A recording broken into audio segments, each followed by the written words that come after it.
এবং এটার মাধ্যমে এটাই আবার একটা বার্তা দিয়েছে, দলে নিষ্ঠা সহকারে ধৈর্য নিয়ে দলের আদর্শ কি সামনে রেখে যদি কাজ করে তো দল আজকে না হলে কালকে তাকে স্বীকৃতিটাকে দেবে।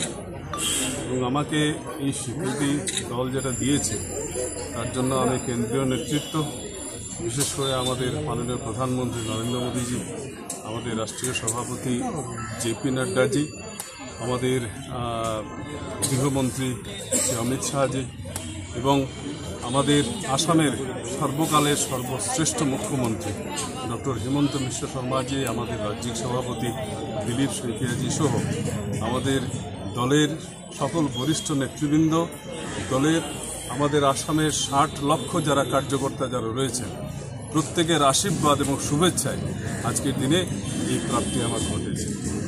আজকে এই প্রাপ্তি দল আমাকে যে বিশ্বাস নিয়ে দিয়েছে, সেই বিশ্বাস আগামী 6 বছরে সেটাকে পূরণ করাই হবে আমার কাছে সবথেকে বড় দায়িত্ব।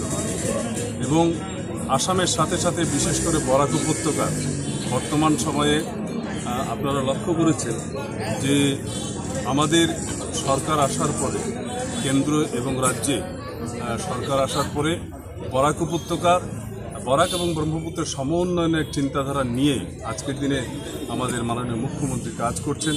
মুখ্যমন্ত্রীর একটা স্বপ্ন যে আগামী দিনে আমাদের এই আসামকে ভারতবর্ষের 5টি উন্নত রাজ্যের মধ্যে একটি শ্রেষ্ঠ রাজ্য হিসেবে প্রতিষ্ঠিত করা, এবং সেই লক্ষ্য নিয়ে যে কাজ উনি করছেন সেই কাজে সহযোগী হয়ে মুখ্যমন্ত্রীর স্বপ্ন এবং তার সাথে সাথে সমগ্র আসামবাসীর যে স্বপ্ন, দীর্ঘদিনের যে প্রত্যাশা, সেটা পূরণই হবে আমার প্রথম দায়িত্ব। তো এর মাধ্যমে আমার কাজ চালিয়ে যাব। বরাক উপত্যকায় বর্তমানে যোগাযোগের ক্ষেত্রে একটা বৈপ্লবিক পরিবর্তন আসতে চলেছে।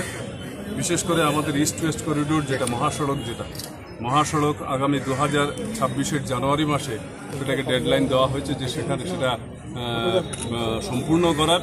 এবং আমার প্রথম কাজ থাকবে যে আগামী 2026-এর জানুয়ারি মাসের মধ্যে মহাসড়কের যে কাজ সেটা সম্পূর্ণ হয়ে এটার যাতে সেখান থেকে চালু হয় এবং বরাক উপত্যকার মানুষ যোগাযোগের ক্ষেত্রে যে এতদিন ধরে যে কষ্ট যেটা বরাক উপত্যকার মানুষের ছিল সেটা যাতে লাঘব হয়।